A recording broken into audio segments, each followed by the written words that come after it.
আসসালামু আলাইকুম আমার চাকরি প্রত্যাশী ভাই ও বোনেরা, আশা করি আপনারা সকলে ভালো আছেন। আমিও ভালো আছি।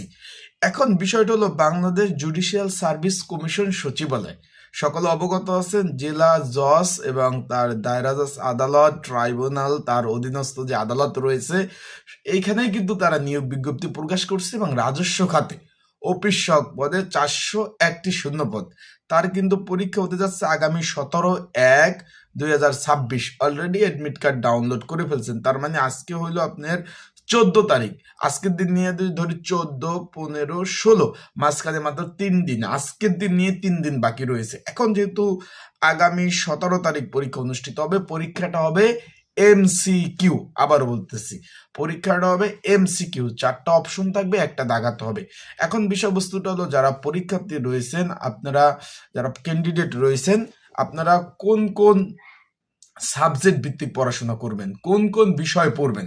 অনেকে জানতে চেয়েছেন যে ভাই, এখানে তো পরীক্ষার ডেট দিয়ে দিছে, সেই ক্ষেত্রে আর কেন্দ্রগুলা অনেকেই চিন্তা আছেন না যে ভাই আমার পরীক্ষা কোথায় পড়ছে, সেটা কিভাবে পাবেন।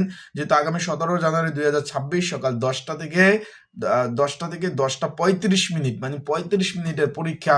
অনেকে জিজ্ঞেস করছেন ভাই এইটা আবার কেমন পরীক্ষা, মাত্র 35 মিনিট পরীক্ষা। সেই বিষয় নিয়ে আমরা আলোচনা করব। তাদের ভিডিওটা শুরু থেকে শেষ পর্যন্ত দেখার চেষ্টা করবেন, ইনশাল্লাহ গুরুত্বপূর্ণ তথ্য বলি, বিষয় বলি, সকল বিষয় জানতে পারবেন।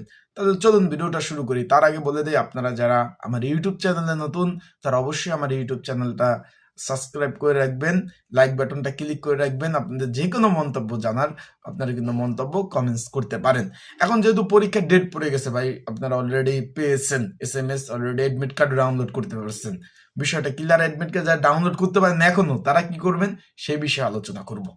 এখন কি কি বিষয় পড়বেন, এখানে ভাই MCQ পরীক্ষা হবে। আবার বলতেছি, MCQ, 4টা অপশন থাকবে, একটা দাগাতে হবে। আপনারা কি কি বিষয় পড়াশোনা করবেন, এখানে আপনারা মোট 5টা বিষয় ভাগ করবেন। কি কি বিষয়? বাংলা থেকে প্রশ্ন আসবে, অঙ্ক থেকে প্রশ্ন আসবে, ইংরেজি থেকে প্রশ্ন আসবে, আর মানে সাধারণ জ্ঞান থেকে প্রশ্ন আসবে। আর একটা বিষয়ের মধ্যে কি কি রয়েছে, এখানে রয়েছে সাম্প্রতিক বিষয় এবং সাম্প্রতিক বিষয় ঘটে যাওয়া বিষয় বলি, বিষয়টা খেয়াল করবেন। আর একটা সাবজেক্ট ভিত্তিক হচ্ছে কোটা সংস্কার আন্দোলন, 36 জুলাই এবং কেয়ারটেকার সরকার, যে অন্তর্বর্তীকালীন সরকার, এটা নিয়ে একটা সাবজেক্ট ভিত্তিক আপনারা পড়াশোনা করবেন। বিষয়টা ক্লিয়ার, বিষয়টা আশা করি বুঝতে পারছেন। এখন তাহলে ঘটে যাওয়ার বিষয় বলি কি কি নিয়ে পড়াশোনা করবেন, বাংলা ইংরেজি বিষয়টা বুঝলেন। তার আগে আমি বলে দেই, এই পদের প্রিপারেশন প্রস্তুতিমূলক একটা সাজেশন রয়েছে, যদি আপনাদের প্রয়োজন হয়ে থাকে। যারা পরীক্ষার্থী রয়েছেন, আপনাদের যদি এই পদের প্রিপারেশন প্রস্তুতিমূলক সাজেশন প্রয়োজন হয়ে থাকে, স্ক্রিনের উপর হোয়াটসঅ্যাপ নাম্বার রয়েছে, ডিসক্রিপশন বক্সে নাম্বার রয়েছে, পিন কমেন্টে নাম্বার রয়েছে।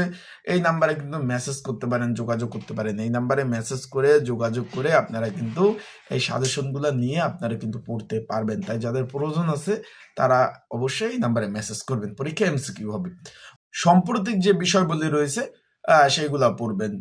যেরকম কি কি বিষয়ে পড়বেন, যেমন সম্প্রতি ঘটে যাওয়া বিষয় বলে, যেমন হাদি মারা গেছে, তারপর বিএনপি চেয়ারপারসন বেগম খালেদা জিয়া মারা গেছে, সাম্প্রতিক বিষয় বলি, এই থেকে 2, 4, 5টা প্রশ্ন কিন্তু অবশ্যই অবশ্যই আসবে। সেই দিকে খেয়াল রাখবেন। তাদের বাংলা, ইংরাজি, অঙ্ক, সাধারণ জ্ঞান, সাম্প্রতিক বিষয়, এগুলা সুন্দরভাবে পড়বেন। ভাই পরীক্ষা কিন্তু ঢাকাতে হচ্ছে, আবার বলতেছি, বারবার আপনাদের সতর্ক করতেছি, পরীক্ষা কিন্তু ভাই ঢাকাতে হচ্ছে। ঢাকা যাবেন আসবেন, আপ ডাউন একটা খরচ আছে। ঢাকা যাবেন আসবেন, আপ ডাউন একটা খরচ আছে। আর পরীক্ষার্থী প্রচুর, আপনি পড়বেন না, অন্য কেউ পড়বে, সে পাশ করবে, আপনি ফেল করবেন। বিষয়টা এরকম। তাই পড়া ছাড়া তো ভাই কোনো বিকল্পই নাই, পড়তে হবে। কারণ এখানে ক্যান্ডিডেট বেশি, তার জন্য আপনি একটু খেয়াল করবেন। এর আগে যে সাতলিপিকার কাম কম্পিউটার অপারেটর পদের এবং তারপরে ড্রাইভার পদের পরীক্ষা কিন্তু লিখিত হয়েছে, MCQ কিন্তু হয় নাই, কারণ তাদের পরীক্ষার্থী কম। এইখানে পরীক্ষার্থী বেশি কারণে 35 মিনিটের MCQ পরীক্ষা দিছে। আপনারা MCQ পরীক্ষা দিবেন মানে ছাঁটাই করার জন্য, মানে লোক লোক তো নেবে 400 জন, ধরেন আবেদন যদি পড়ে যায় 2-3 লাখের উপরে, তো এত লোক তারা কি করবে, বাদ তো দিতে হবে। তাই পরীক্ষা কিন্তু অনেক হার্ড, বা যেটা আমরা বাংলা ভাষায় বলি বা কথার কথা বলি যে অনেক কঠিন পরীক্ষা হবে।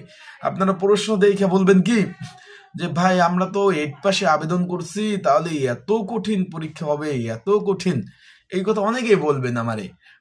পরীক্ষা দিয়ে আয়া যে ফোন দেবেন, ভাই পরীক্ষা তো ভাই কঠিন হয়েছে, আমরা তো 8ম শ্রেণী পাশে আবেদন করছি, তাহলে এত কঠিন প্রশ্ন করার কারণ কি?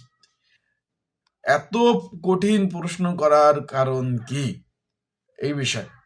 এখন আমি বলি এখানে, এখানে ভাই আপনি 8ম শ্রেণী পাশে আবেদন করছেন, আর একজন মাধ্যমিক পাশে আবেদন করছে, আর একজন উচ্চ মাধ্যমিক পাশে আবেদন করছে, অনেকে অনার্স পড়তেছে রানিং, তারাও আবেদন করছে, অনেকে অনার্স কমপ্লিট, মাস্টার্স কমপ্লিট, তারাও আবেদন করছে। এখন তাদের তো সার্ভারে সব ডকুমেন্ট আছে, ওইখানে কিন্তু লিখে দিয়েছিল যে আপনারা যতটুকু পড়াশোনা করছেন সব ডকুমেন্ট ডিটেলস আপনাদের কিন্তু এইখানে দিতে হবে।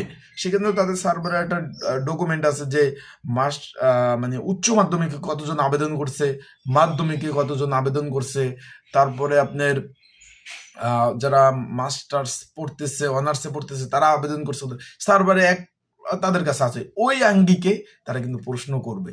শুধু যে সহজ করবে, সহজ করতে আপনারা এই যে মাস্টার্স অনার্স যারা পাস করছে, যারা তাদের সাথে তো আপনারা পারবেনই না। তার জন্য মোটামুটি একটা লেভেল রেখে কিন্তু মানে মোটামুটি ভালো ধরনের একটা হার্ড প্রশ্ন করবে। তাই আপনারা সকলেই ভালো থাকবেন, সুস্থ থাকবেন। সময় মাত্র 3 দিন আছে, তাই যাদের সাজেশন প্রয়োজন আছে তারা অবশ্যই অবশ্যই যোগাযোগ করবেন। স্ক্রিনের উপর নাম্বারে, এই নাম্বারে যোগাযোগ করে আপনারা সাজেশন নিয়ে অবশ্যই পড়তে পারবেন। তো ভালো থাকুন, সুস্থ থাকুন, আমার জন্য দোয়া করবেন। অবশ্যই আমার ইউটিউব চ্যানেলটা সাবস্ক্রাইব করে দেবেন, লাইক বাটনটা ক্লিক করে দেবেন। আসসালামু আলাইকুম।